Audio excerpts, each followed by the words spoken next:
Coming up on Marriage Today with Jimmy and Karen. Every man wants to know one thing: I have what it takes. And every woman wants to know one thing: you're worth fighting for. And when a woman tells her husband, you've got what it takes, and a man tells his wife, you're worth fighting for, that's called heaven.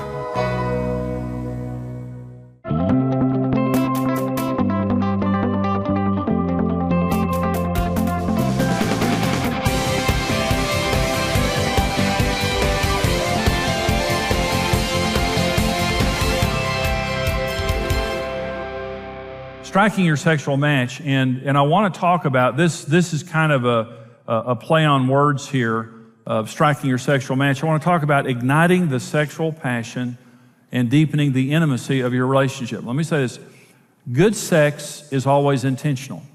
You may have been, naturally, obviously attracted to each other sexually when you met, but we can enjoy sex for the rest of our married lives. Research proves that people are enjoying sex 70s, 80s.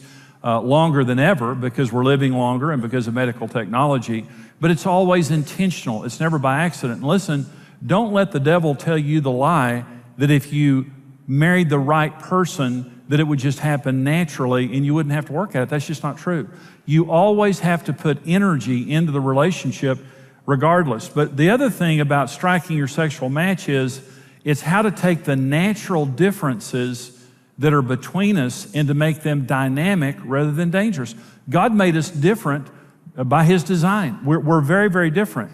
And when you understand those differences, it's dynamic. But when you don't, it's a very dangerous thing. About 1/3 of women are more sexual than their husbands. Okay, and to most men, especially younger men, are more sexual than their wives. Now, I want to tell you a dynamic that happens in marriage, and that is, men peak sexually when they're about 20 years old. Women peak sexually when they're about 40 years old. Isn't that cruel of God? I mean, you're thinking, why didn't God make us where we peak at the same time? And let me tell you why. He wanted there to be some constructive years in there, and not where we, drop off the face of the earth for several years just having sex and like that. So men peak sexually at 20 years old. Women peak sexually about 40 years old. So here's typically the scenario that happens in marriage. You have let's just say you have a young couple that marries. Within weeks, she's convinced she married a pervert, okay? Because he wants sex all the time and she doesn't want to feed the monster. If you want to kill a monster, you don't feed it. And so she's thinking, if I keep giving him sex, I'm just feeding the monster, and I want to kill the monster. So I'm going to just look at him, browbeat him, tell him there's something wrong with you. You need to go see Pastor Jimmy. And he doesn't go for that because it's a need that he genuinely has. And for men, they don't need a lot of romancing. I mean, they really don't. Men can be ready for sex at the shortest notice. And just about any place is okay for it. They don't need a special setting. They don't need anything like that. They, just out in the woods somewhere, just somewhere with a little privacy, not even complete privacy. They're fine with that. Okay, that's a young man. Okay, then she, on the other hand, she has to be romanced to be sexual. She's not as naturally sexual as he is, so she has to be romanced, and she has to have a special setting for that. And if he's going to have good sex with her, he's going to have to pay attention with her all day. They're not just going to jump in bed and have sex. He's going to have to pay attention with her all day. He's going to have to be a good husband all day. So that's the way God designed it. So then he gets older. He's getting older, and as he's getting older, his testosterone's dropping, which doesn't mean he doesn't need sex anymore, but it just means he's becoming a little less sexual, a little bit more emotional.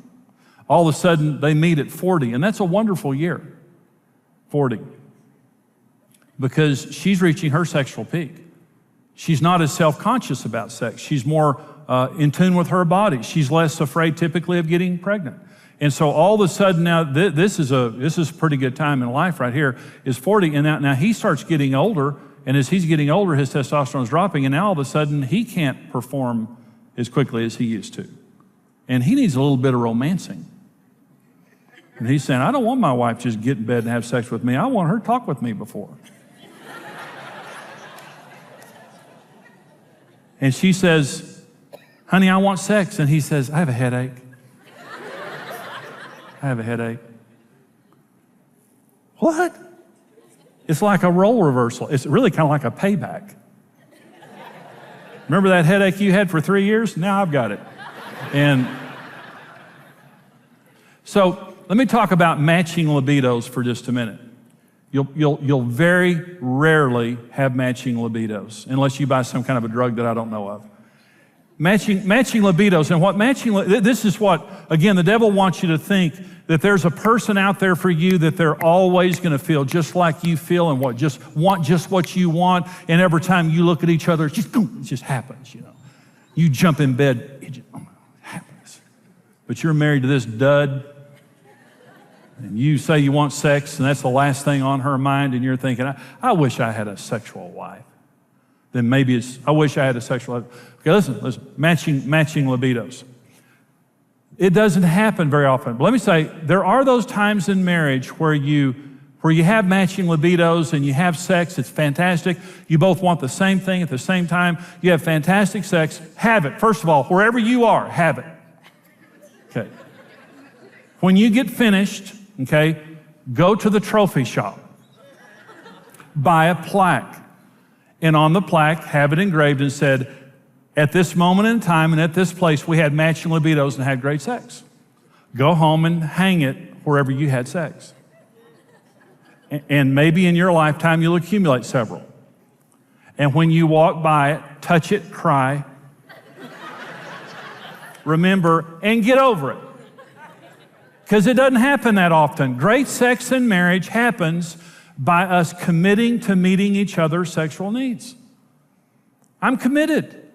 And you walk up and pinch me on the rear and say, I'd like to have sex, and say, well, it's actually the last thing on my mind, but okay. And here's what happens.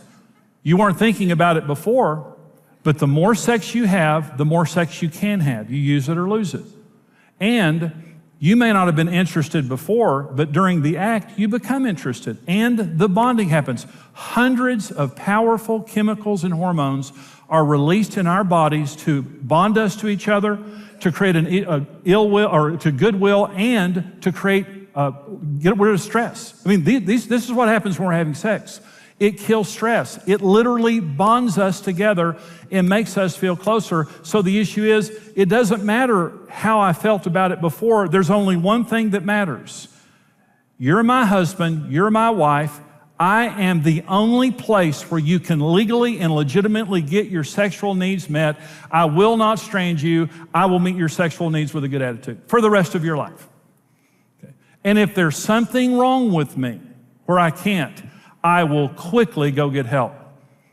I will not leave you in a relationship where you can't get your needs met. Now, there was a couple here in our church, and she had a physical issue, and they couldn't have intercourse. And they came to see me, and they kind of felt guilty because they were having great sex. But they were using alternate means, not illegal or immoral. But they were just having to be creative because she couldn't have intercourse. And they came in to see me, and they said, and she, by the way, neither one of them would make eye contact with me. But they just wanted to make sure they weren't about to get struck dead by God. And they came in and said, we can't have intercourse, so we're having sex. And she said, here's what I'm doing for him. And he said, here's what I'm doing for her. And they said, we just want to make sure that you know, this is okay. And I said, I want both of you to look at me. And it took them a long time to look at me. I looked at her and I said, now listen to me. Good for you. What a great wife you are. You're having a physical problem, but in spite of your physical problem, you're going out of your way to meet your husband's sexual needs. And I said, I am so proud of you. And I looked at him and I said, I am so proud of you. Your wife is not doing well. She's having a physical problem. And you are doing everything you can to receive pleasure and give her pleasure, even though you can't have intercourse. And you're both fulfilled, and you're working hard at making the best of a bad situation. And they left my office just... I'm so proud of them. There's always a way to fulfill each other in a time of pregnancy, in a time of illness, in a time of difficulty. But you can't leave each other unfulfilled. 1 Corinthians 7, again, is a scripture that says, when I get married, my body is the property of my spouse. Literally, read it for yourself. You don't have authority over your body. Your spouse does for the sake of sexual use, not sexual abuse, but sexual use, and it just means we're one. And you are my only legitimate legal way of getting my sexual needs met. And libidos go out the window. I mean, it's important that we have libido, and if we have a problem, we need to go get help. But the issue is, a lot of times, we don't have the same needs at the same time. Doesn't mean we can't have a great marriage, though. Let me talk for just a minute about understanding your spouse's sexual differences. Now, friends of ours, Dr. Gary and Barb Rossberg, wrote a book called The 5 Sex Needs of Men and Women. And this is how different we are. And I'm going to read through these. I hope you'll listen to these because I'm going to tell you about your spouse. They interviewed, I think it was around 1,000 Christian couples in depth, asking them, what are your most important sexual needs in the marriage? And the men and women both answered, okay? And so here are the top 5 answers of the men and the top 5 answers of the women. Number 1 answer of men of what is your most important sexual need is mutual satisfaction. 67% of the men, number 1 said, I want my wife to be satisfied. And this is what women need to understand is your husband wants you to be a participant in the sex and to be satisfied in it because it has to do with his self-esteem. In other words, he wants to be a good lover. He wants you to be attracted to him, and he wants you to be involved. So he's going to want you to be satisfied. Number 1 need of a woman sexually is affirmation. Before sex, she wants to be appreciated, and she wants you to know that you think she's beautiful. And during sex, she wants you to affirm her and also let her know that she's a great lover and that she's beautiful. Affirmation, that's number 1. Number 2 is, by the way, it's the same. It's connection. Men say, out of the bedroom, I want her to be affectionate, I want her to praise me, and I want her to be sensitive to me. And in the bedroom, I want her to connect to me. In other words, I want to feel as though she's paying attention, that she's focused on me. Women say basically the same thing. Outside of the bedroom, women say, I want him to care about my feelings, I want him to be sensitive, and I want a total connection. I don't want to just have sex with my husband. I want a total connection of mind, body, and spirit. I want him to open up to me, and I don't want him to just use me to get his sex needs taken care of. Now, this is interesting in research. Now, listen to what I'm about to say. They find that over the average meal, the average couple tries to connect over 100 times. And you say, what? We're constantly using verbal and nonverbal cues to see if our spouse is interested in us. And we walk by and touch them, or we look at them and smile, or we look at them and just look at them, or we say something to see if they're interested. But what I'm trying to do is to connect. And here's what they find in research. To the degree that you will not let your spouse connect, your chances of divorce dramatically rise. And here's what it means. You look at each other, you affirm each other. When your spouse is saying something, you affirm it, you respond, and you let your spouse know, this is about us. This is about us. I'm interested and I care. I'm connecting, rather than being distracted or disinterested. Connection is very important to both of us. Number 3, sex need of a man is responsiveness of his wife. He wants you to say yes to sex. Doesn't mean you can never say no, but yes, and to be interested in it. And unresponsiveness means rejection. It just really does. It's a big need for a man. Same thing for a woman too, but responsive. Number 3, need of a woman sexually is non-sexual touch. And this is hard for men to understand. But what she's saying is, I want him to be affectionate with me outside of the bed. And in the bed, I just don't want him to grope me sexually. I want him to be soft and tender in the way that he touches me. And the more soft and non-sexual men are, the more sexual women become. Okay, number 4, important need of a man sexually is the initiation of his wife. He wants you to initiate sex. Now, I want to say it again. If you're not initiating intimacy with your spouse, there's something wrong with you. Your spouse needs you to initiate verbal affection, physical affection, sexual affection. Very, very important. And if you're not doing that, they're going to feel rejected. But when when a woman initiates sex with her husband, it means everything to him. I mean, it says everything to him that he wants to hear in the relationship. And again, I know that there are women who are more sexual than their husbands, and a man needs to initiate sex with his wife too if he's less sexual than she is. Number 4, sexual need of a woman is spiritual intimacy. When women were asked, What are your sexual needs? Women said, I want him to pray with me. And I want him to be the spiritual leader of our home. Okay, and a lot of times men would say, I don't know what that has to do with sex. Most of what is important to a woman in sex doesn't happen in bed, it happens before you get in bed. And she's saying, I want you to connect with me spiritually. Number 5 need of a man is affirmation. He wants to be appreciated for all that he does. Praise. It goes to his need for respect and honor. I want you to praise me for being a good worker. I want you to praise me for what I do around the house. I want you to affirm me and make me feel like that you're not taking me for granted. Number 5 need of a woman is romance. She wants to be romanced. Now, I did my uncle's funeral years ago, and he and my aunt were married for 40 years. He wrote my aunt a new poem every day for 40 years and left it on the dining room table before he went to work. And I'm seeing the faces of women going, ooh. You can't fake that now. Every day when I was doing his eulogy, my aunt said, he wrote me a new poem every day for 40 years. And they had a fantastic marriage.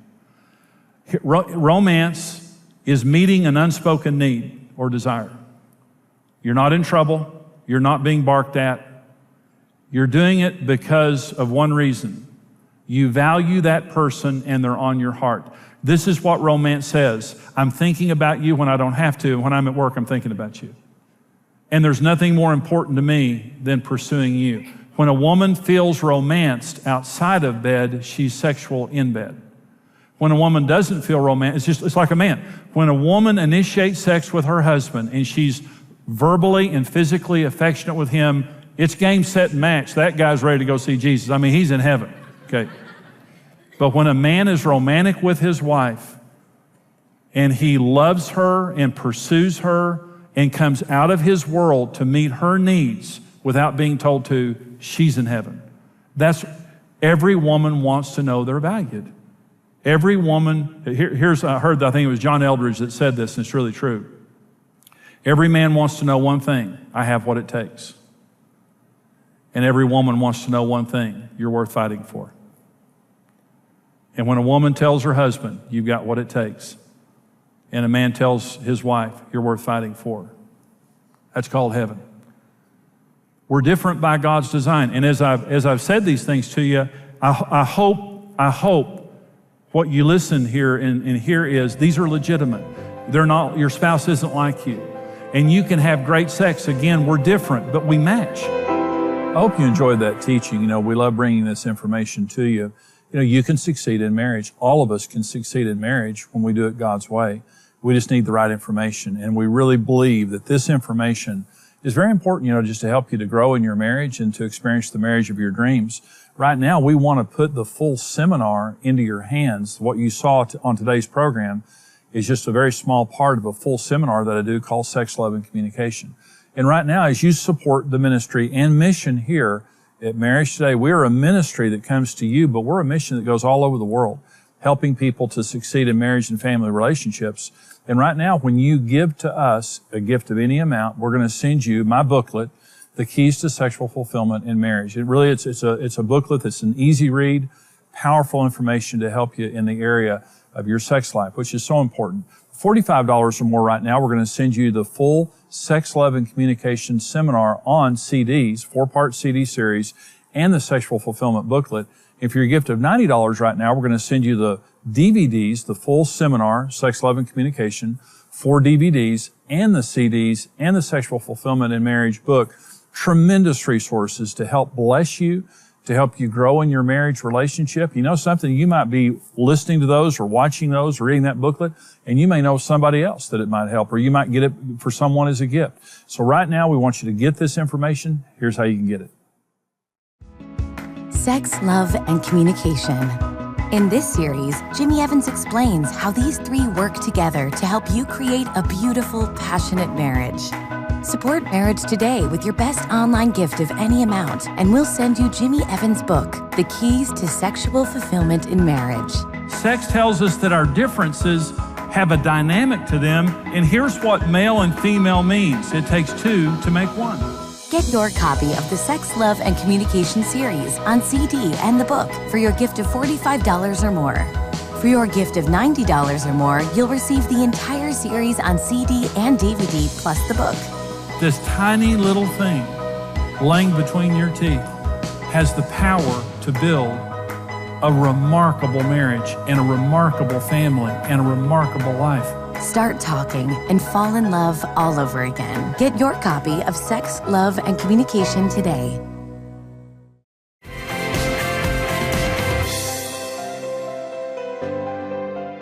You know, we're talking about sex today, sexual fulfillment in marriage, such a huge issue in marriage. And did you know that sex is the only unique feature in marriage? It's the only thing we do with each other that we don't do with somebody else. You know, we talk with other people. We spend money, you know, with other people. We, you know, have different things that we do with other people. But sex is specifically for marriage between a married couple. And when we have sex in marriage, we need to understand that this is a covenant part of our relationship. See, marriage is a covenant. It's a special relationship that God created. And sex is the covenant seal. Whenever you get married, you consummate your marriage by having sex. That's what sex is. In our culture, we've kind of lost our way. We've really forgotten what sex is. But sex is the only unique feature of marriage that God created as the covenant seal of marriage, which literally means we consummate our marriage with sex, and it's the covenant sign of marriage. You know, as a believer, when you get saved and receive Christ, the covenant seal of salvation is water baptism. When you're water baptized, that seals the deal. I mean, it's a public ceremony that denotes a private act that we've done, but it's saying, hey, I've received Christ and I'm sealing the deal. Water baptism is very important for that reason. Then the covenant sign of being saved, or the new covenant, is communion. Every time we take communion and the bread and the cup, what we're saying is, God, I remember. Jesus, I remember that you died for me. I remember that you saved me from my sins. I remember that I committed my life to you. And every time we take communion, there's a blessing. When God sees His people using covenant signs properly, God tremendously blesses it. In fact, if you read the scripture, you find God is very emotional when it comes to covenant, because He's a covenant God. He created the covenant of marriage in Genesis chapter 2. He created the new covenant. Jesus said, this is the new covenant in my blood. As often as you do this, remember me. So remember, when you're having sex in marriage, you're not just giving each other pleasure. You're showing to each other, I remember. I remember that I married you and I gave my life to you. I remember that I committed to loving you in good times and bad times, for better, for worse, richer, for poor, sickness, and in health. And what I'm doing in giving you sex right now is I'm not just experiencing pleasure or giving you pleasure. I want you to know that I remember. I want you to know that I'm yours only, and that what we're doing right now in having sex is a sacred part of our relationship that is building a bond between us and is releasing a special blessing in our relationship. You know, scientifically, they prove that when you have sex in marriage, your body is flooded with hormones and chemicals that not only bond you together, but they're very, very powerful to create health, mental health, emotional health, the strength of your relationship, on and on and on. And so what God wants is for you to be having sex in marriage, serving each other. The greatest sex in marriage is not two people with great libidos who have read all the books on sex. That's not the best sex in marriage. The best sex in marriage is two servants in love. Two people that get in bed and want to please each other and serve each other, and you're not there selfishly just to get your needs met, but you're there to say to your spouse, I remember the day that we stood and we made our vows to one another before God and for our family.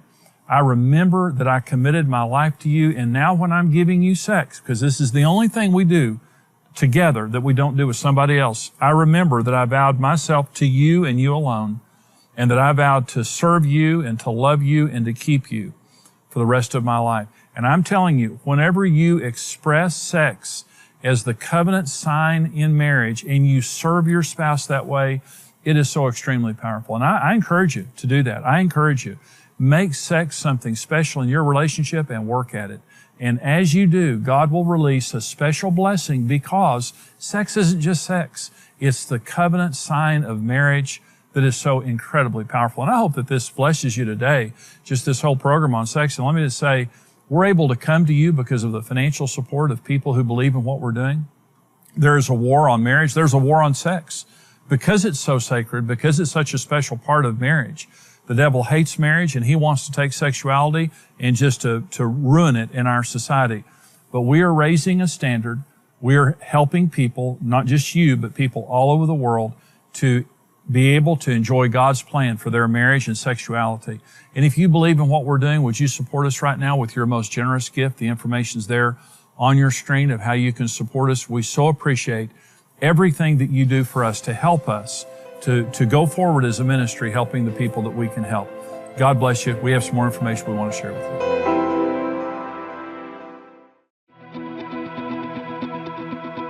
Going through divorce is a lot to ask of children, and often results in years of emotional pain.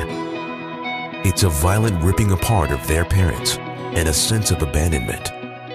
What sometimes we see as a quick way out can mean complete loss for a child.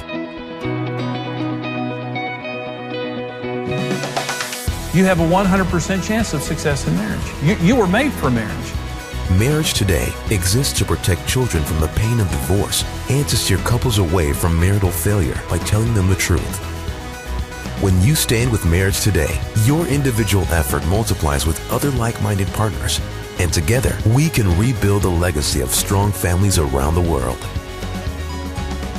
Choose your level of partnership today and receive immediate access to the video streaming library. Become a rock-solid partner today. Thank you for watching Marriage Today with Jimmy and Karen. Subscribe to Marriage Today's YouTube channel for more marriage-building videos and updates.